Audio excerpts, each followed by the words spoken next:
pieces, again, like I think that's kind of nice how the pieces came together. I think we talked about, obviously with Ramon Laureano, he can play all three outfield spots, both corners. It's a right-handed bat, which helps our attack against left-hand pitching.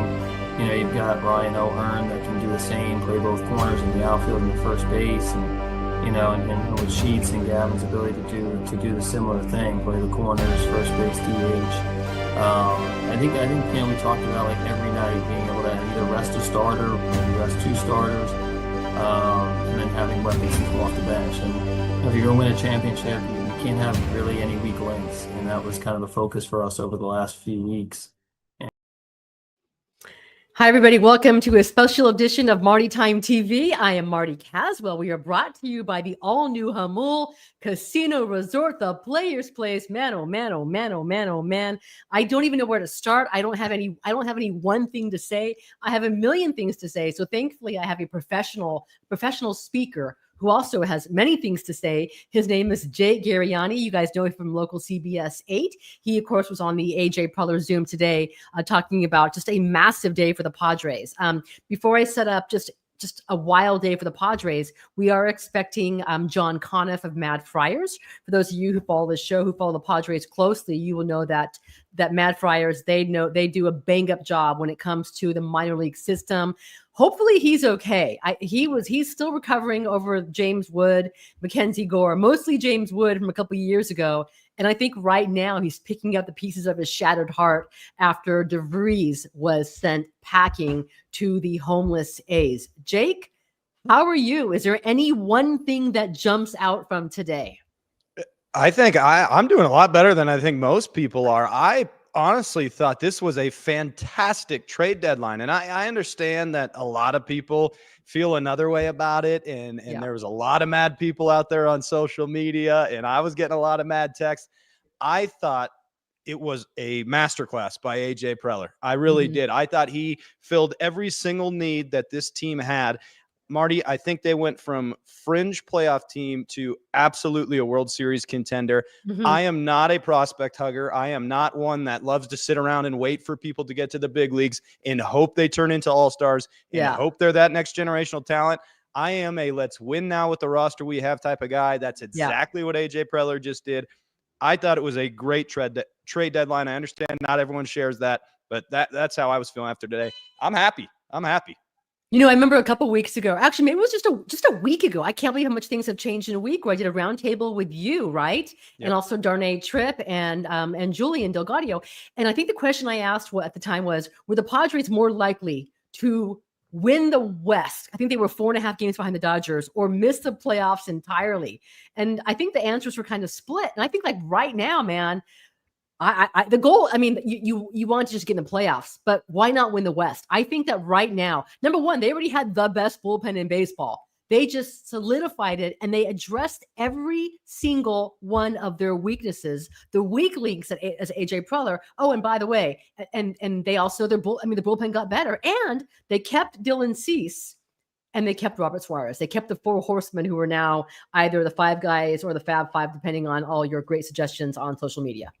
So you asked me that question about the NL West or missing the playoffs completely, the show before the roundtable. And without a doubt, it didn't take me 2 seconds. I said they would win the West before they missed the playoffs. And that was before all this happened. Yeah. So now my confidence is really sky high. And I think, look, let's start with the blockbuster trade. I don't know if blockbuster is the right word, but the big one for the Padres, right? Bringing in Mason Miller.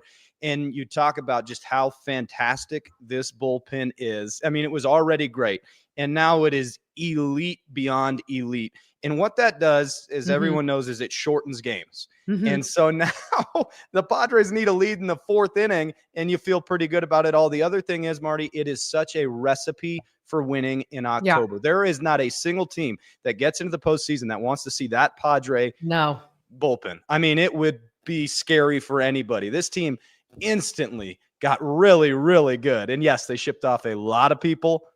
I don't really care. during the series against the Mets, right, when the Padres used, all their high leverage arms, their bullpen arms, one of the Mets reporters said, "Man, this isn't sustainable. You guys can't keep doing this." The Padres realized that, right? Jason Adam, all the appearances for him, Morohon, Estrada as well. They know that these guys are going to be on fumes come September when you want them to be fresh, and so you add in another guy, you add in Mason Miller, right? You add some bullpen arms, you keep these guys fresh for hopefully an extended postseason run. This is what I was thinking about, because I saw all the angst folding out on social media when they sent DeVries, like, listen, if Preller isn't win the World Series this year, they need to fire him. This is what I was thinking at that time. Okay. Of every player the Padres traded today, every single player, Kolek, Bergert, who was very, very good in his last start, which of these guys would be a lock on the postseason roster if the Padres were in the postseason? Now, you can't say, listen, they're worried right now about the Cardinals. They're worried about, next week, the Giants and the D-backs. You can't think. AJ Preller made every single one of these moves today thinking World Series. He wasn't thinking, how do you match up against the Dodgers? Who are my high leverage arms coming in this situation?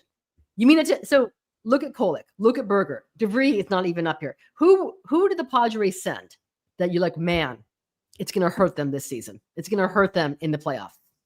Anybody? No. The biggest argument you could have would be Kolek and Bergert, maybe. But honestly, that's a tough argument at that point. Like, if those guys are pitching in the postseason, you're already in trouble, right? So he did everything he possibly could to make this not only a playoff team, but a team that can make a deep run in the playoffs. Now, I saw every comment out there today that if they don't win a World Series, it's a complete failure. If they don't win a World Series, AJ Preller needs to be fired immediately. To me, it's absolute nonsense. Look, the Padres probably, I don't know what's going to happen, but if they don't go on to win a World Series, at least the fans have a general manager that cares and is trying to do that. And the biggest thing for me, Marty, is when you look at the roster before all the moves that were made, this is a roster that needs to go after it now. When you look at Manny Machado's contract, and you look at Fernando Tatis Jr.'s contract, and you look at Bogarts' contract, and Yu Darvish's contract, this team is built to go for it now. And so for him to go make those moves to go for it now was huge. And the biggest thing on top of the biggest thing that I just mentioned is most of the people he got back in these deals are very much controllable for the future, which is a huge thing. Okay, I need you to keep vamping right now because I sent John Conniff the wrong link. So he's entering the wrong chat from a long. I'm sorry. If you can go ahead and keep I'll keep talking about what I was talking about a bunch on CBS 8 today. And it was that I think what people lost in the fact of all the prospects being traded away and moved on from, and all these, our top 1, 3, 4, 7, whatever, 15 were moved on from. Well, it's not like he traded them all for rentals. The only true rental that was in any of these deals was Ryan O'Hearn, who, by the way, was a great bat to get. Every single other person has future control, including Freddie Fermin, including Mason Miller, who you gave up the most for, who you have control through 2029. Which, by the way, is super important because you know that Robert Suarez, he's going to opt out. He's out. I think he's going to opt out. What if he doesn't? I think he's gonna opt out. So now you have your closer of the future. I thought that was really, really interesting today when AJ Preller was asked in his Zoom, well, who's your closer? He didn't say Robert Suarez. That's our all-star. He said, hey, he deferred. I'm gonna let Schultz and Ruben Niebla go ahead and handle this. Which is smart of him to say. And I honestly don't know exactly how they're going to handle it. I think the beauty of it is Mike has options, right? Like Mason Miller erases right-handers. If all of a sudden you're in the bottom of the ninth and it's 3 righties coming up, you know exactly who's coming out of that bullpen. It better be Mason Miller. If all of a sudden, you got a lefty, a switch and a lefty, maybe you go Suarez and he does well enough against the lefties. Like, I just think the beauty of having options is huge here. And for everyone that is so worried about the farm system being depleted, I do understand it. But here is the thing. He has reloaded time and time again. Yeah. The Leo DeVries fans out there, I get it, but he has also found shortstops like left and right nonstop for like a decade. Look at some of the shortstops. The whole roster is shortstops. He has gotten Fernando Tatis Jr., Jackson Merrill, the Jake Cronenworths, the Bogarts, the Leo. He's traded one. CJ Abrams traded him. He's traded that guy. The dude finds shortstops left and right. He does. Okay, now I'm glad that you mentioned the people who are ringing, who are worried about DeVry. I see one of them right now. I think he's getting ready. That's going to be our friend John Conniff from Mad Friars. John, listen, Hey, Jake. are you okay? Are you Jonathan. okay? Are you okay? Are You know, are we good? Yeah, I think so. I mean, Darnay Tripp sent me a text going, "Do you need a hug right now?" And Yeah. I think for that, I'm going to eat a coffee cake for him in front of Lake Elsinore, which I promised to bring back for him. But yeah, we always get asked this stuff, and we're Padre fans first and foremost. That's why we formed the site. So I think it was an amazing day of trades. I mean, I would have liked to seen a lot of these guys come up, but at the end of the day, AJ Preller made the Padres better than they were yesterday. Yeah. For pretty much without increasing payroll. And I mean, that's a very impressive thing to do. And, we can go back into, I saw DeVries play. I liked DeVries a lot. He would have been our top prospect. He was a top 100 guy, but he was not Fernando Tatis. I saw Fernando Tatis play at 18. So, I mean, most people are not Fernando Tatis. There's no shade being thrown at Leo. But, yeah, I mean, to read some of the comments on Twitter, it sounded like we gave up a combination between Alex Rodriguez and Hannes Wagner. So, I mean, I wasn't Well, here's sure. the whole thing. Look at the makeup of this team right now. Look at the makeup of this team. Manny Machado is having maybe one of his greatest seasons with the Padres. And he has been, his numbers in the month of July are some of the best in baseball, right? Yu Darvish, 38 years old, finally got that great start, a historical win number 204. But they know they're losing significant guys after this season, right? Dylan Cease, who's still in the Padres, he's going to walk. Robert Suarez is going to be gone. Right. Luis Arias, I don't think he's going to fit into the budgetary plans unless they can work out some sort of deal. I know what Preller said about these deals are about next year, and they're going to be competitive every year. But I think being competitive is different from a true World Series window.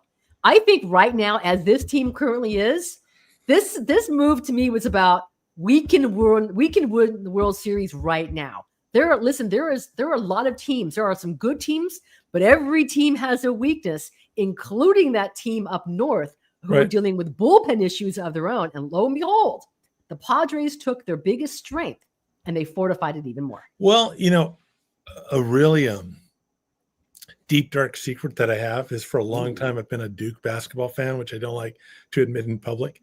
And the way baseball's run now with the wild card setup, it's essentially a tournament. And the game in the playoffs is different than the regular season. So he's loading up these guys like he did last year. And last year, I'm a Padre fan, like all of us are here. Dodgers beat San Diego fair and square. But San Diego should have won that series. They had a better bullpen. They have as good a bullpen. They helped the offense. The guys in Baltimore both have their flaws. Look how Tanner Scott handled Shohei Ohtani. And look what that parlayed into, by the way. Yeah, they got Mason Miller, who I don't think has – you're joking if you think he's going to become a starter. I mean, Mason Miller is a reliever, which is great, which is fine. Okay. But yeah, they vastly increased their team, and they significantly increased their team, and they have a good shot. I would have liked a couple of those guys going away. I mean, I would have really liked to have seen. I mean, Leo's one of them. Boston Bateman is another guy who I would have really liked to have seen stayed. But you got to trade. The trades really work. And when you're talking about prospects, a really quick thing, and I'll try not to be too pedantic, is the Padres have 180 guys that are in their system. They are not all prospects. 165 guys on the active roster. So if you make the top 20, that's amazing. But then again, you think that there's 780 guys in the big league. So unless you're talking about a top 100 guy, the odds are really long. All right. So if you can get somebody like they did, that's what to do. I'm not sure how much he reload the system as much as he got other guys interested in what he had. Real quick, and I want Jake to go ahead and ask his question. I'm sorry, Jake. I'm cutting you off. I want Jake to ask any questions that you have about the prospects. But do you think, just based on what you just said and what you know, do you think the Padres one specific trade? Did they overpay for Mason Miller for an elite closer? And you're addressing your strength, you're fortifying your strength for this season, but you've also answered. You know who your closer of the future is. Okay, I would say this is that, there's some questions if Leo can play shortstop. I mean, he probably wasn't the best defensive player on defensive infielder on the Tin Caps, so they're getting a guy, they're taking a risk. The big thing is why Sears and Miller are so valuable is they're still getting paid $780,000 a year. They're in the year before arbitration. That's going to cost you a lot. So when you trade Baez, who I thought was probably the closest to being able to go to the major league roster, he's at best what Sears is right now. Ned is probably, even his manager profiles, more as a relief pitcher. So yeah, I mean, I'm not really big on who wins or who loses trades. I think trades both help teams in their own way. I know. I'm supposed to sit there and do a dance. Oh, they won. But it's even like if you look at some more neutral trades, like the Giants and Mets trade the other day, that was a good trade for both teams. Different teams are different time, different spots. The Padres need to win now. Jake, any questions for our friend John Conniff? I mean, look, I'm a firm believer, Marty, of prospects are prospects until they prove otherwise. Yeah. And when you have a situation, as I kind of laid out before John got on here, and when you can make a team, I don't think the Padres just got better today. The Padres got significantly, I mean, massively better. Yeah. And proof Fair. is right in the pudding with you, Marty. I've been on this show with you a bunch this year, and you did not have much faith in this team. And now you sit here and you say that you feel that they are great contenders for a World Series because of moves they made today. So as much as we all love a Leo Dallas DeVries and a Boston Bateman and all these cats that got shipped off today, the fact that the Padres are competitive for a World Series right now because of the moves they did, it makes it quite all right for me. Like, again, not until a prospect has proven anything will they be anything. Remember after the Soto trade, all these guys were the greatest prospects in the world, and how would the farm system ever recoup, and how would we ever recover with all the guys they shipped off? And this farm system will never be the same again. And now we kind of repeated that this trade window, right? And it's just like, all right, they've kind of continued to do it. And John, I'll let you jump in here with some of that stuff as far as the prospects go. But to me, it just felt like they very much improved, and the guys that they shipped off, it doesn't almost matter at this point, no matter what they go on to do. Well, I'm going to be Marty's friend right now. I think people talk about the Soto trade a little too much because that was kind of an exception. I mean, if you look at the Yu Darvish trade, the big guy who might finally get a chance at the majors is Owen Casey. The rest How of many those years guys. ago was that? How many years ago was the Yu Darvish trade? Oh, that was that 4 years ago? At least 3. Yeah. The other guys, most other guys are still like an A-ball. You can go back to Joe Musgrove trade. The big guy was Hudson Head, who's in his 4th year of A-ball right now. He was a major guy coming back on that. I'm sorry. Did you say 4th year of A-ball? Yeah, 4th. The guys that we talked about that traded for Arias last year. I mean, Preller got the Marlins to pay all of Arias' salary. Okay, by the way, that was 2020. December of 2020. Wait. Yeah, Arias is a great example. The Marlins paid all the salary. Dylan Head, I think, is hitting about 230 in A-ball. Graham Pauley's doing okay on the Marlins. Jacob Marcy's is at AAA. I think he has no power in about 240 with a 380 on base. So, but to your point though, John, no one's talking about. I can't believe we traded so and so for. Right. Yeah. I mean, look, the thing is, we write when we do our top 20, and the guys at the affiliates are worse than this. We write why these guys are ranked high, but we say what they need to work on. Okay. At the next level. All someone sees is our ranking like number 5 in their picture, and off they go to the races. Mm-hmm. So we kind of it can get you a little bitter and all that. But I think Keith Law wasn't as high on Leo as a lot of other people were too. I mean, I think Leo was really good. I thought that was a little high, the ranking number 3 overall in baseball. But that's me. But yeah, Chris Kemp is a good guy to talk about on this. But yeah, some of the affiliates are not quite as happy as you guys are on the trades. I've gotten some interesting texts from those guys. So we'll just leave it at that. Tell them we feel bad, but we like their t-shirts. They've got great t-shirts. By the way, I got some phenomenal new gear from John that I'm gonna go ahead and shout out later on. So thanks. Yeah, we always appreciate that. Yeah. Marty gets a big benefit for being an extra small. I do. I know she has 2 extra small assistant managers in El Paso and San Antonio who go out of their way to be her personal shopper. So she's lucked out there. Okay, so Ethan Salas, no surprise that he wasn't moved, right? Because he's injured, and as you mentioned before, there's a good chance he doesn't return to play at all this season. Yeah, I don't think he does. And also, Ethan didn't, as much as people always keep on saying he's this age and this age, he didn't have a good year in high A. I don't think he should have been promoted to double A. I'll die on that mountain. So I'm just hoping that he does not join the list of prospects. We're like, man, top prospect, rank this. And hey, what happened to Ethan Salas? I'm hoping he doesn't become that guy, but he had one very good month in Lake Elsinore. Okay. He hasn't hit 300 in his whole career except for 1 month. So there's a lot of things really to like about Ethan Salas. Yeah. But I mean, just the thing that, 2027, we got to be careful we sign a catcher because Ethan's going to be taking over, No. Mm-hmm. I saw a comment pop up, Marty, that said, how many more times are we going to mortgage our future at the expense of something along the lines of like a bad playoff run or something like that? Okay. And I find these comments interesting because I saw a bunch of them today too. And I get the theory that people think every time you make a big trade, that means you have to win a World Series or it's a failure. Mm-hmm. And it doesn't mean that. It means you need to put your team in position to be able to win a World Series, right? Oh, and we had kind of touched on that before. That's exactly what AJ Preller did this time around. Whether they win or don't win the World Series this year doesn't mean they have mortgaged their future, okay?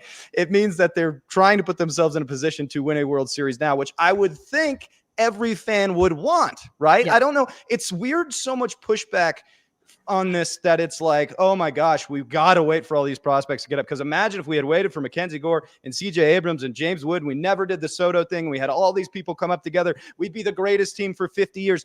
Baseball doesn't work like that.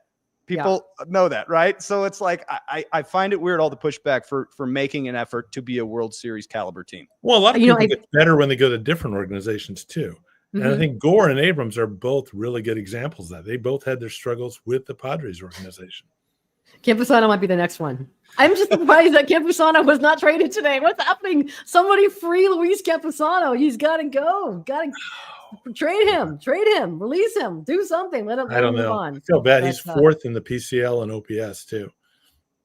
Well, and I mean, that park is a good place to hit, but it is not. It's about a medium place in the PCL. There's much worse places to pitch in the PCL than El Paso.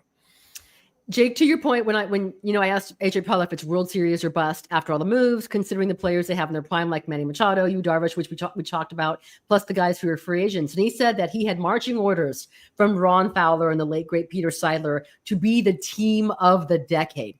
And so I know team of the decade, you were thinking you want to have not just one ring, two rings, you want to have multiple rings. But I'm thinking about someone who has lived in San Diego my entire life. And I grew up a Padres fan, right? And I grew up at Jack Murphy Stadium and then eventually the Q. And I hated the brown and I love the blue and the orange, but now I'm cool with the brown, all that stuff. There has never been an era in Padres baseball quite like this one. And I was lucky. I grew up watching the greatest Padre of all time and Tony Gwynn. But you would there were times where I went to the ballpark just to watch Tony Gwynn go, 4 for 5 through the 5.5 hole, not strike out, and the Padres are going to lose 19-3. You came out to watch a specific player. They have created, and you may hate these moves, and you may hate that the Padres. What about our future? What about 3 years from now? What about how about fortifying our farm system, and how about the rankings?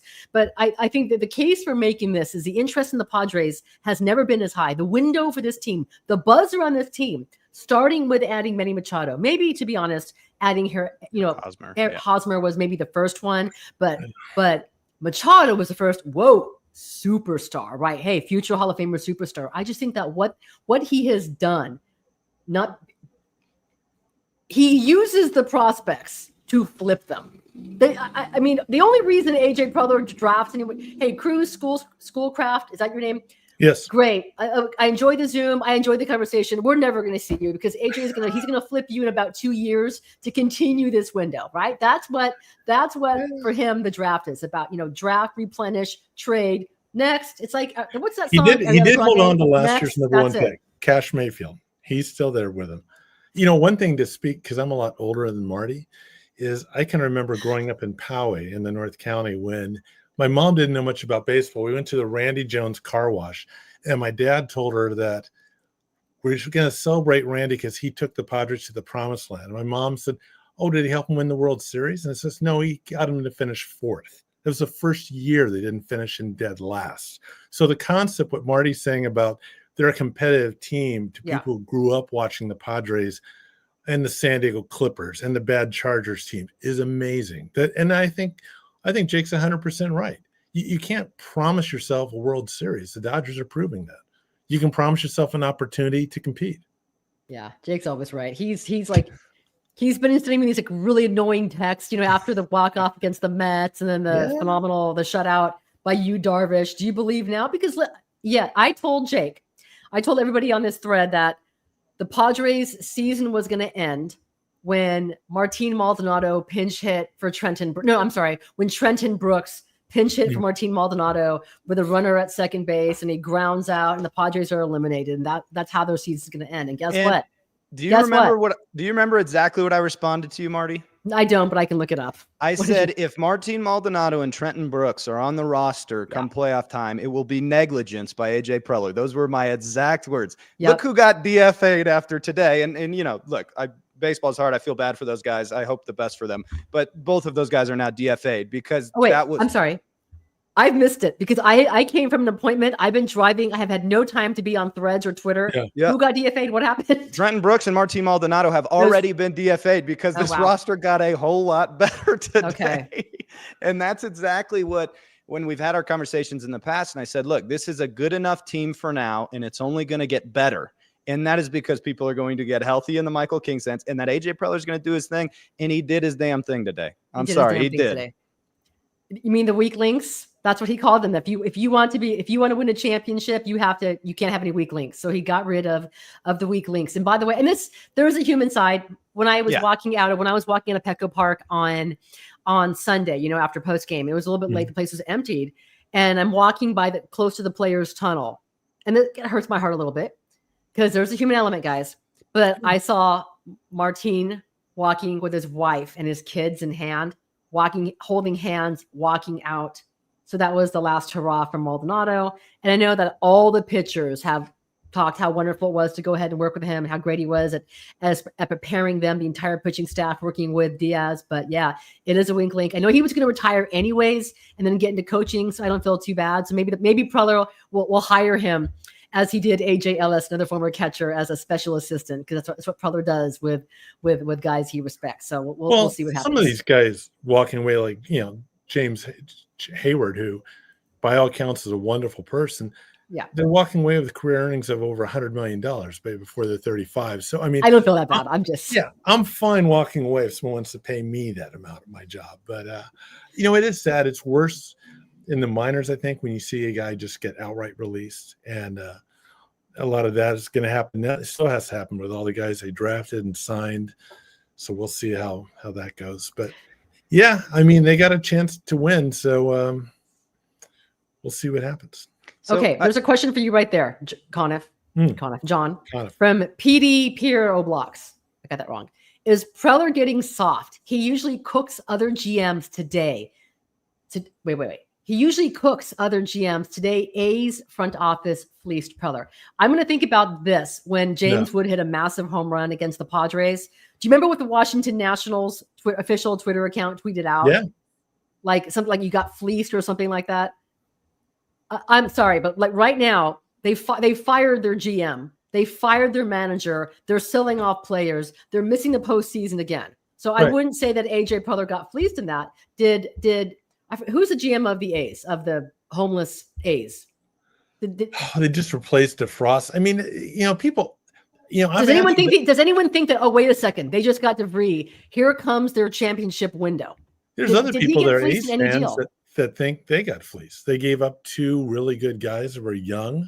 They didn't cost much, and they think it's another case of the A's being cheap. There's one question up before: do I think the players will sandbag it or not play as hard so they don't get traded? If you're in the minor leagues, your biggest goal is to make the major leagues, whether it's with the Padres, the A's, the Pirates, whatever. I mean, a guy who's probably really happy with the Padres, is Nunez, who was one of the guys that was included in the trades. And he was a guy the Padres signed as a minor league free agent from the Cubs. They changed the grip on his fastball. They helped him with his slider. And now he's got a chance to go to the major leagues. He's ecstatic. He probably would rather be in San Diego, but, if you're going to the major leagues and from making maybe 100,000 a year to 750, you're probably in a good mood. Sorry, I'm just busy reading all these comments. Yeah, I'm impressed. People care this much. MLTV states today, AJ Preller or something else. By the way, Major League Baseball, you know how you have like the Trevor Hoffman Award for the best closer in the National League, and then the Mariano Rivera one for the best closer in the American League. They should rename the trade deadline to AJ Preller Day, because it's been kind of boring, and AJ Preller had just a wild day today. I don't know that I was expecting this. Jake, were you expecting this much movement? I thought, okay. No. Actually, I one of the coaches yesterday before the game said, what do you think we're going to do? I said, they may not add a bat. Maybe they're just going to they might add a bullpen arm to fortify their biggest strength. And lo and behold, man, a third of the roster. I fully expected them to add multiple bats and address the catching situation and possibly get an arm. I didn't expect him to do it at this level. Like, I didn't expect Mason Miller to be the arm they got. Yeah. The formerly untouchable guy. Yeah. I fully thought that Leo or Ethan was going to get dealt though this deadline, because it just feels like something that's happened in the past. And it did not shock me as much as I think it shocked everybody else that it was Leo. I think people saw number 3 prospect in Major League Baseball for a reliever, and on paper, that's shocking, right? Plus, obviously, 3 other arms. But you realize the stuff Mason Miller has, and he throws 104 miles an hour and averages 101. And the thing that, like, John, and we've seen comments pop up like this, is like, I'm going to take a guy that is proven he can pitch at an elite level at the big leagues over a guy that may be a really good big league player. I'm going to get the guaranteed thing. Mm-hmm. And so I think people fall in love with these prospects, and it's fun, and rightfully so. And John, you see a lot of this in your work, but it's like people fall in love with prospects. But that doesn't mean, and rarely, to be honest, do they ever turn out to be great big league players. Like, I just think people get so caught up in the idea of having to have this, like, number 3 prospect, this number 2 prospect. We have no clue how Leo Dallas DeVries is going to turn out. If he becomes a Hall of Famer, bummer. But, like, I still think today was the right move. Right. Or those guys. But, like, I still think it's the right move to do what AJ did. Well, I mean, I think everyone likes saying, I saw this guy, and A-ball, and I could just see by the way the ball came off the bat, it sounded differently. Can I curse on this? Or not? Yeah, my mom's sleeping, so go for it. Okay, bullshit. I mean, the difference is there's different players at each level. One guy, I think Marty will remember, because you probably heard me talking about, was a guy called Jeff Decker. Oh yeah, at 19, he was dominating, hit 370 in the Cal League, couldn't hit a slider when he went up there. I mean, and what am I supposed to write when he's doing that? Well, I don't know. He only kind of hits fastballs. I don't know how well he's going to go against. You don't know until the guy gets there and either makes an adjustment or not. We're seeing that with Jackson Merrill this year. He went through some troubles in Fort Wayne, struggled, kind of got out of it, and that helped him in the big leagues where he is at now. So the only one I was really pretty sure on was James Wood. But for the 100th time since I've been asked about this, I still think you can say I would have done the trade. Yeah. The Nationals got what they wanted. The Padres got an opportunity, and you go from there. Yep. I mean, James Woods is going to be a great player. If you had a chance to get a guy whose stats were at the time comparable to Ted Williams, okay, I'm going to take that chance. I'm going to pretty much take that trade if that's offered to me for 3 years and a shot. Yes. So, the prospects are a lot of fun to watch, and it's nice when guys come up like Merrill did and Tatis, and hopefully we'll have some more. But if you have a chance to win a World Series, that's it. You got to. That's it. It's making me a little bit crazy right now, because I know that there are a lot of people getting upset with Preller, like, fire it. What is he doing? How about our he literally is trying. I know what he said about the window next year, the year. No. They made these moves to win the World Series this year. Okay, as a long-time Padres fan, Juan Soto was made. That trade was to win that year and the next year. It was a specific window. Manny Machado is 33 years old. Yu Darvish has maybe another year left, I hope. And there was quite a few guys off this offense who are walking off. I'm sorry, one guy, Arise, but the pitching staff who are going to be gone. They have a very specific window right now. The Dodgers, to me, are vulnerable. So are the Phillies, who they just took a series from. So are the Mets, who they just swept. this, I think they have a very unique opportunity. I know there was more buzz around the Juan Soto trade. Yeah. Because it's Juan freaking Soto. By the way, Yes. really quick. I saw Juan Soto a couple days ago, and I said, a nice conversation. Are you surprised the Padres fans boo you the way that they do? And he said, no, I get it, because they have great fans. And I got like a lot of backlash for this comment. He goes, they have great fans, and they're also sad that I left. And he meant that like he wasn't trying to be like dick when he said that. He was just like, they're sad that I left. That's why they boo me the way they did. It was just, he wasn't being arrogant. Juan's still recovering from missing They 100K from not being in the All-Star game. So it's tough. I mean, there's problems that he has. He also, if we're going to bring that back, he didn't leave. I mean, the Padres traded him. So I mean, he didn't really get much of a choice. If this helps the people that are on the fence, like Marty, I've been a longtime Padre fan. I can go back to when he moved to San Diego in 1976. That when the Padres got beat in the World Series in '84, I was really sad at 19. And some old guy, like my age right now, says, hey, don't worry, because the Padres aren't going to be like it was in when I grew up. They're going to win a bunch of World Series and a bunch of games. Okay, I was 19 then. I'm 60 now. I'd like to see them win a World Series before I leave the earth. It's not a lot to ask, one time, and that's it. And they got a shot. And I do think that I agree with everything we're saying, and I've reiterated it so much where they're really World Series capable this year. But some of the moves today, which maybe even hotter take, is that like there was the thought of longevity in there. Like a lot of the pieces came back with control for multiple years.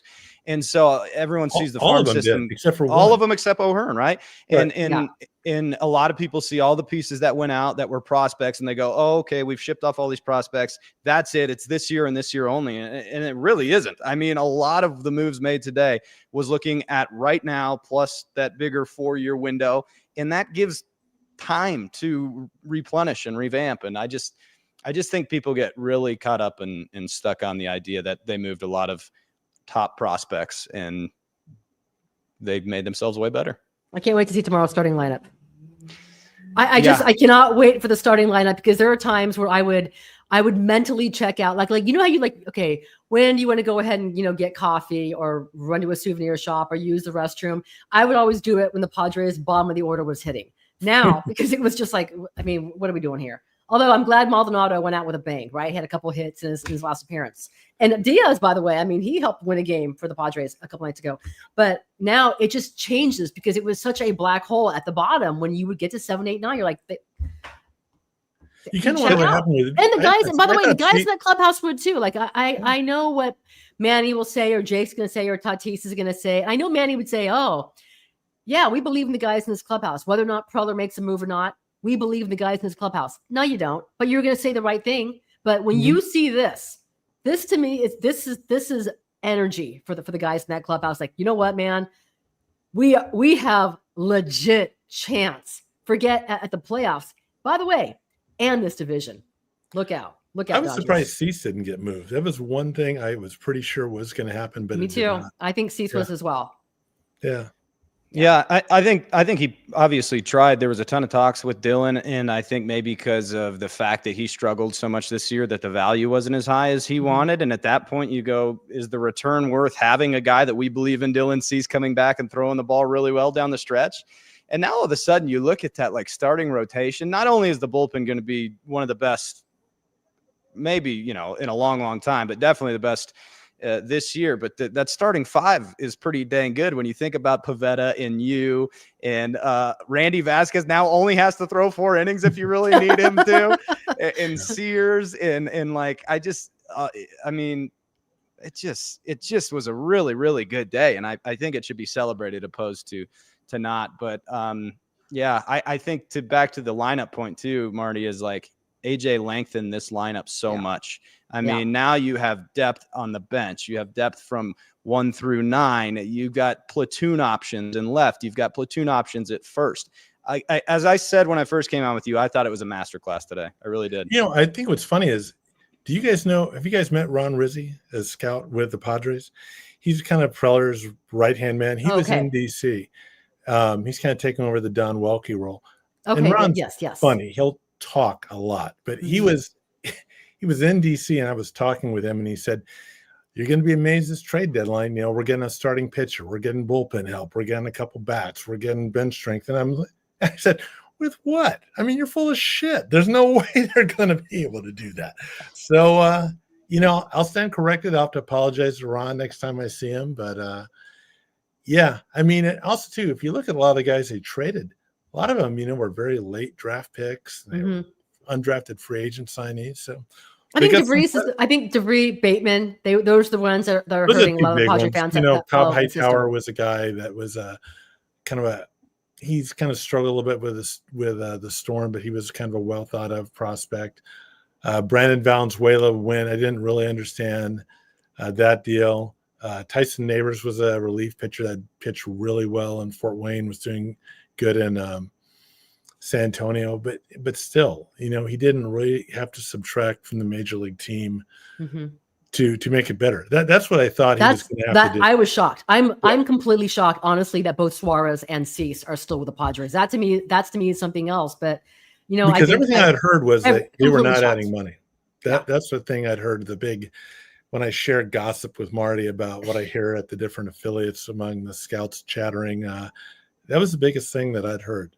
So, but I always put the caveat on. I mean, scouts talking about as trustworthy as a lot of 8th grade girls at a dance. Guys, men talk so much. Men gossip so much. It's just unbelievable. My wife had slapped me. She's upstairs now, so I can talk smack down here. Oh boy. I saw one of your comments pop up saying that Maldi might get DFA'd tomorrow. He's already DFA'd. that didn't wait long. Maldi and Trenton Brooks already DFA'd. Yeah, Brooks will probably be back in El Paso. They'll probably offer him a contract to stay there, so he'll be fine. Sorry. Chris Mack, is my audio bad? No. You guys hear me okay? Is it okay? Yes, it's quality. Oh, good. In a good way. That's how the young kids talk. No, but I can't tell by the emoji because that looks like it's a mad face. So here, I'll explain this one for you. Okay. Chris Mack is saying he's shocked your audio is quality. It's like mind-boggling that your audio is quality. Oh, okay. Because you guys have – okay, got it. Have you gotten roasted maybe in the past for your audio? Oh, dude, I overmodulated. I cut out all the time. I've been a disaster. So I'm glad because this is to me it's a big day for the Padres. Massive. Well, it was fun transcribing my interview with the San Antonio manager Luke Montz. There's a couple guys that are now they'll have to put in there that they're off to other places. So yeah. We'll see. Baez was another guy that was a quality starter, but again, to get the trade they got for the A's, I'm happy with that. Where do you put Suarez? I'm sorry, I don't mean to cut you off, but I'm just thinking right now, I don't root for any starter to struggle, but I am now openly rooting. I'm rooting for a bullpen game to happen soon. I want to see how Mike Schultz is going to use all 5 of these guys now. How he's going to use the 5 guys or the Fab 5 or 4 horsemen and the front. I want to find how is that, because I think what I'm hearing, reading between the lines, Mason Miller is your closer. So where do you use? No. How do you utilize Robert Suarez? You don't I think Suarez is Suarez? Okay, yeah, I think my guess. AJ hasn't talked to me personally about it. He hasn't informed you. All right. No. I think it's going to be. I think you're going to see a lot of matchup-based stuff. To be honest, I think you're going to see it being shuffled around for best situation, and you'll get it soon. Like honestly, Randy's next start, he's going to go 4 innings, and you're going to see the 5 deployed when it's 1-0, right? No, he's gonna have a no-hitter going just to go ahead and make this just to ruin it. And you'll see with these 5 and the other pieces left in the bullpen, it'll be completely matchup-based. I think. I don't know if they'll stick to a straight closer. I don't know if it's going to be Suarez every single night or if it would be Miller every single night. It may very well be matchup-based guys they've seen before. I mean, Mason erases righties. So like that's a situation. So, I think it's completely going to be matchup. John, any parting words? Any closing thoughts on this? Well, maybe AJ can hold on to Cruz Schoolcraft just for a little while, so I can just watch him at least get to Double-A before he trades him. But we'll see. I don't know. I think I've been told they're gonna try to keep more prospects longer just because the cost is cheaper. Really? But listen, I know that was the plan from a couple of years ago. It's like you want to go ahead and have you want to keep your prospects because at some point you need to replenish your major league roster with some homegrown guys. Listen, Jackson Merrill, you unicorn. That's the guy. You've got one guy from your system. I That's just the interviewed guy. Mike. I just interviewed Mike Schilt in DC, and we had that's up on our site now. It's free, Uh-huh. and he was talking about the Padres way and how they're going to have all these guys come up there. So maybe the Padres way is being make yourself look really good, and you get traded to a major league team. I don't know. I think they want to do that, but I also think I think regardless of what they want to do on a serious level, if they have a chance to win, they're going to win. And anytime since Preller's been here. Yeah. The times I've interviewed him at the very beginning, the goal is always not to be competitive. The goal is to win a World Series. He wants to win the World Series. Period. Except when he had Andy Green's first season and he had 4 Rule 5 guys on the roster. That was not the goal. That was not the goal of that season. But then again, well, he traded everybody in the system too that year. Remember that? I know. That's the exception, but that helped build the Padres system to where they are today. Prospects are not meant to be cultivated. They are meant to be flipped, apparently, for chance to win a. Some of the people whose kids are playing, they can get real understandably kind of upset about this. But the way you have to look at it is, they're all humans. Most of them are great guys and all this, but they're kind of in a way like a stock. The guy they traded last year, a good example is Dylan Lesko, who Marty and I think talked about last time. They got Jason Adam for him. It's a great deal. Dylan Lesko is thinking about quitting baseball right now. I mean, he's just gone and taken Dylan Lesko. If he tried to trade him at the beginning of the year, it would have cost a lot more than just Jason Adam again. But Preller was bright enough to realize, okay, I got to cut bait right now. And he does that really. It's kind of a mean thing to talk about. He sells these guys at the peak. Robert Hassel is never the same, really, after he left San Diego. He's okay. He's had some. I think he had a brief thing with the Nationals. He had about 204, but Hudson had the guy brought up beforehand. A lot of these guys look really good when they're 19. How well they can do when they get up higher is a different story.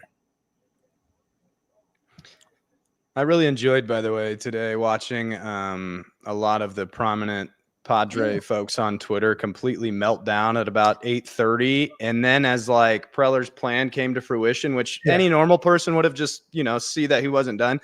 Everyone was like, oh, what a good deal. This guy's a mastermind. I'm like, can we calm down for 2 seconds when he made that first move? The amount of things I saw calling for his job was hilarious. So to see everybody come full circle and have a paper trail of it was actually pretty enjoyable for me today. Everybody makes that mistake at first and you learn. I'm sorry, Marty. I'm sorry. If he had stopped at Mason Miller, I still think, okay, playoff team. I would. Yeah, I really do. I really do. I remember with the Mets, what I forgot the Mets manager name. This bullpen, man, you get to the bullpen, Mendoza. Game over. They have the best bullpen in baseball. Made him better. Carlos Mendoza. If he had stopped at Mason Miller, he wouldn't have, because it was never going to happen. I mean, it was there's no possible way he was going to stop at Mason Miller. I thought that was pretty obvious, though. I was rooting for just Mason Miller and no bats. And no bat, yeah. Just you and everybody else in Padres Twitter. That would have been a fun night. People would have really handled that well. I think they're fun to follow. I would not want to work for them. I mean, when you listen to them talk, one of the guys that got traded, Cobb Hightower, they had one scout who went and saw every single one of his high school games. I mean, that's just amazing to me about how much time and effort they are putting into all these guys and looking at. The catcher that they got from Kansas City, I mean, getting him at a really reasonable price. I think if you believe in WAR, which I do, his is 1.2. Both the Padre catchers had a negative WAR. So that's going to help. And John, he's got a 5.7 career WAR. Yeah. I mean, Freddie Fermin is an upgrade offensively and defensively behind the plate. And again, 4 years of control. Yeah. That's key. Yeah. Yeah. I mean, people can disagree on the Ace trade. I mean, that's fine. I mean, that's cool. I don't. I think that was good. I think the trade did what the Padres wanted to do, made the team better. And the guys that went over to other clubs did what they needed to have done. Baltimore's not in a good spot right now. They got a really high-ranked pitcher for 2 guys that are pretty much leaving. Good for them. And what does Baltimore do so much? They hug their prospects. And look where they are right now, huh? They held on to every prospect under the sun for 6 years, right? 7 years, 10 years, whatever it is. And look where they are. So for everyone that wants to just hang on to every prospect that ever was, there's example. as a resident prospect hugger and chief, who I don't take a back seat to anybody on that, I would say this: the big problem that Baltimore had was that Marty would know from having me on and talking about the draft. I think we always screw up how the salary cap works and all that. But anyhow, is you always take the best player available. So if you always take the best player available, you're going to have redundancy at certain positions. So you have to trade them. And that's the one thing that Baltimore didn't do. They drafted very well. Then when they'd get a guy they wanted, they didn't have a clear pathway for him to the major leagues. They had 3 guys at one position. Look at the Padres with Jackson Merrill. You can pick on him for certain things. Mm-hmm. They let Merrill play center field the whole spring training. They put him up to the major leagues, bat him 7th or 8th, tell him just to hit. The Orioles didn't do anything that was even close to that. They've probably screwed up about a number of really high-quality guys in the minors. But that's the soapbox I'm getting on Baltimore. So I'm sorry. Real quick, I'll ask the two of you guys about the guys from pretty much the major league roster the Padres did give up, Kolvik and Bergert. I don't know that I was expecting either of them to be moved in any deal, and they both played some important roles for the Padres this season, especially with all their starting pitching injuries. Thoughts on those guys being moved? Go ahead, Who Jake. has more upside? Bergert, clearly of the two, I think, has more upside out of those 2 pitchers that were moved. And I give Kolek a lot of credit for making the move and stretching out. And he had some great starts this year. The one that obviously sticks out was the one in Colorado, the complete game. Bergert, that's a harder one to see go, I guess, in a sense of you got a 25-year-old pump in mid-90s who really showed some promise. But to me, it's like one of those things where sometimes you got to break an egg to make an omelet when you're talking about the big picture. Ryan Bergert was probably the big piece they gave up to get Fermin back, and Kolek was thrown in there. But I think when you talk about the overall depth of this team and the starting pitching, they were not needed. I mean, when you look at getting a starting pitcher back in the Mason Miller deal, right? And hopefully having Michael come back and seeing what you did and the rest of that staff, I just don't know if it was necessary to have those guys who, by the way, have been optioned to all high hell this season, coming back and forth to make those starts. So, I didn't see those 2 guys going today, but I thought it was way more important to upgrade the catcher position when you didn't need starting depth as bad as they did. Yeah, there was no one they really had in the system. We've talked about Campusano too many times. That's not going to happen for whatever reason. Fermin is a much better option. You're going to have to give up someone good to get someone where he is, making the money he is. I think, as Jake just said, a 5.7 WAR. I like Bergert and Kolek a lot. I really like Bergert. I've seen him pitch since he was in Fort Wayne. He had that induced vertical break fastball, which just moved around. It's a good pickup for Kansas City. Kansas City is one of their top prospects as a AAA catcher. They wanted to get him up. That's why Fermin was available. They got Salvador Perez. Yeah, I mean, they're good. I mean, the guys they traded are good players. They got major league players for quality minor league players. That's one reason why teams will trade to Preller. Question from Chris Mack: is King coming back soon? Hey, John, I'm not sure who of your guys will be in El Paso, but Michael King is going to have a rehab start either this Saturday or Sunday. So yes, Michael King is coming back soon. So maybe 1 or 2 rehab assignments. He has an all-important bobblehead day at Petco Park on August 20th. So hopefully, I think Michael King will be back very, very soon. This is what I'll say. We've got 1 million. You guys have been so great. Thank you for all your time. Yes, Mike, we don't have to kiss AJ Preller's ass. I mean, we can be critical of him. We have been critical of him, but right now, I am never, ever, ever going to fault someone for trying to win right now. I am not worried about next year, the year after. Don't forget a couple important things. Number 1, AJ Preller has 1 year left in this deal. The most important thing is the players they have right now under the control, the players in the prime, the players who are going to walk after this season. And then don't forget that the year after, in 2027, there's a very good chance there's a lockout and there's no baseball. Go win right now. I can't ever fault somebody for trying to be great right now. I'm not worried about 3 years from now, 4 years from now. One thing we have learned, he can build it up. Has he made some bad trades? Yes. But did he make the Padres better today? Yes, I really, really do. I think he changed them from, hey, hopefully you have a lock in that third spot in the wild card to, hey, man, this team can win the division. Hey, with that pitching staff, they can make a deep run. This is how I started the show to Jake. And I'll mention this again, okay? But of all the players the Padres traded today that they gave up for this haul of a day in addressing all of their holes in this roster, how many of those guys were legitimately going to be on the Padres postseason roster? Anybody? Is there a single player that you're like, you know what? That's the guy we want on the Padres?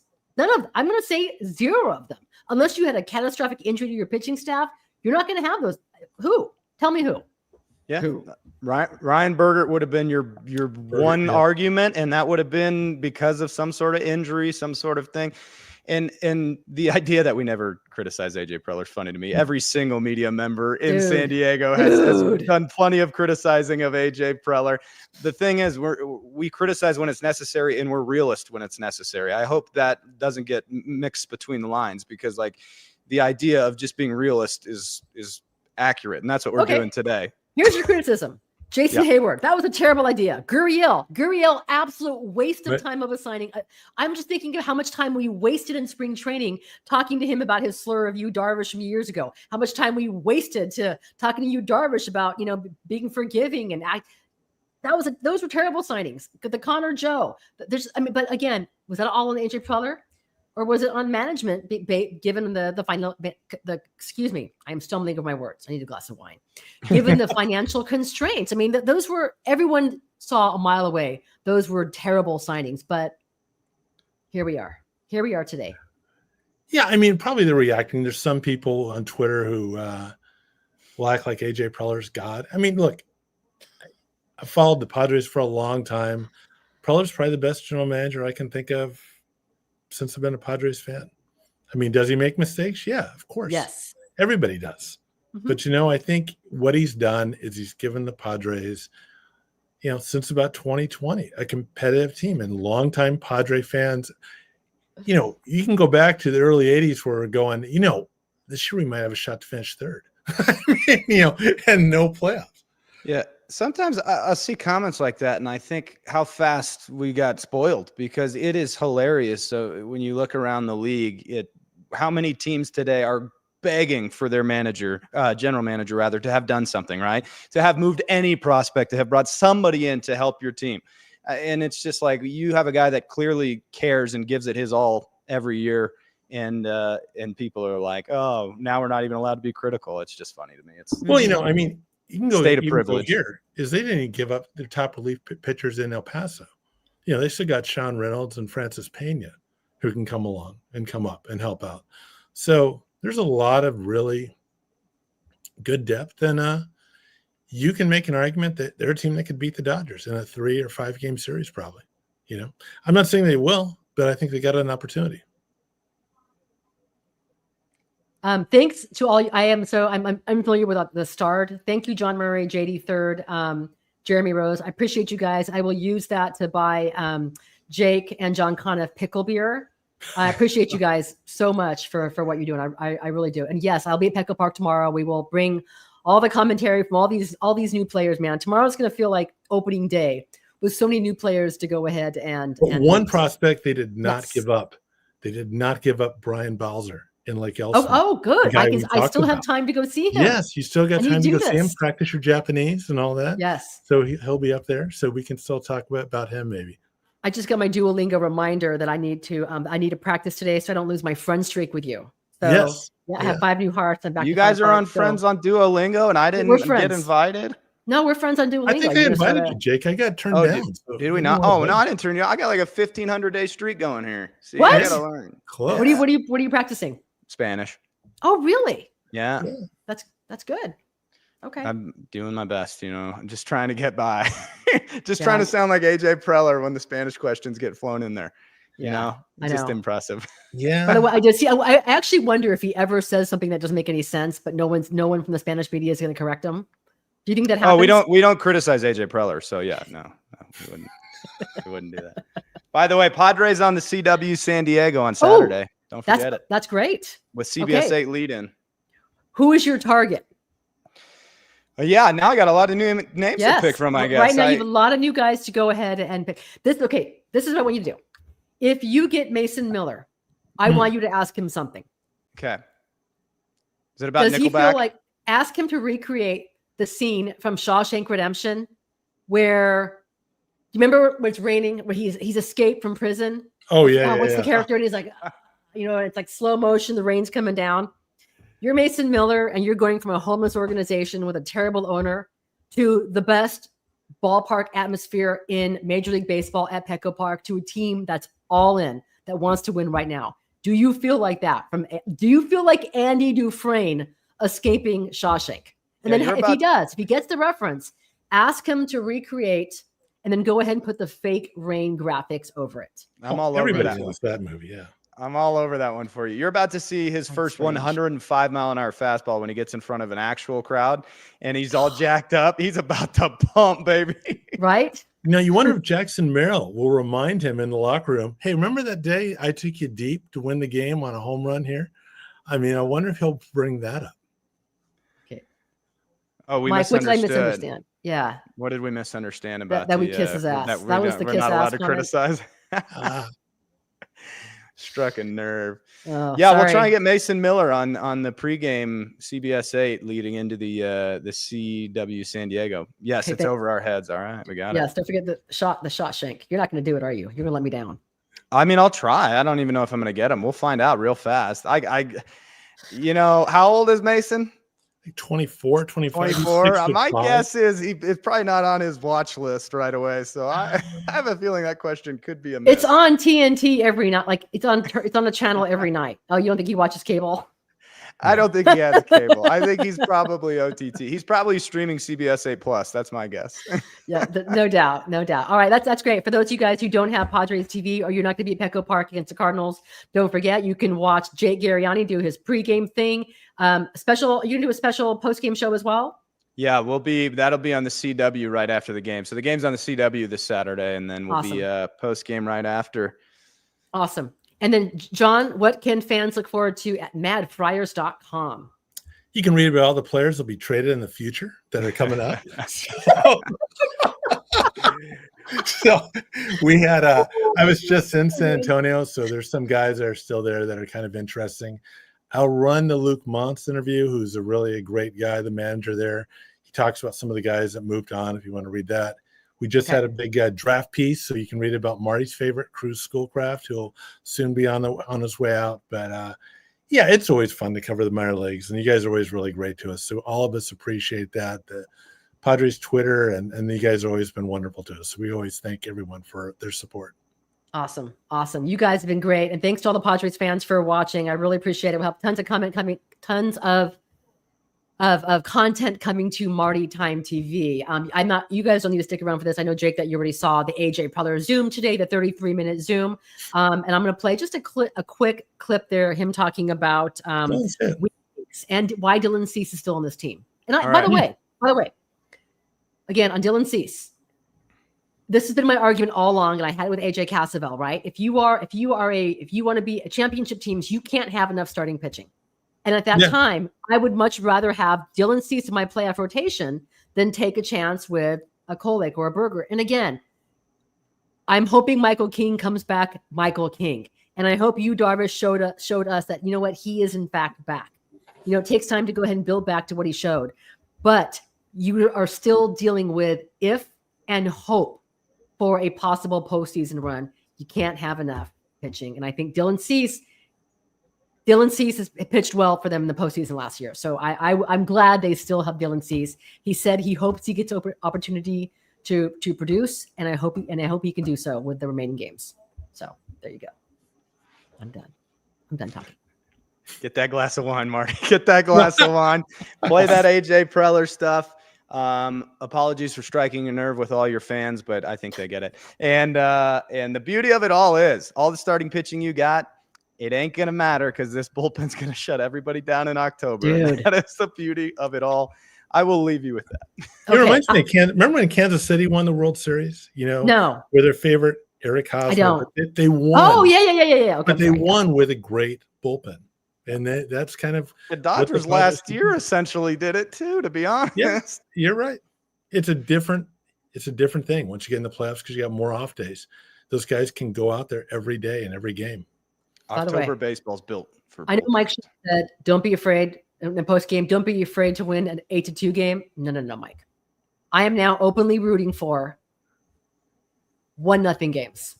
I want just bring it on. Let's go. Let's see this bullpen. Let's see 5 guys. Yeah. I like the burgers. I really like the burgers, but the thing is, if I don't want to go in. If there were a drive-through, I would go to 5 guys. Okay, I'm getting off topic. I'm sorry. Somebody's clipping that. I'm gonna get out of here now.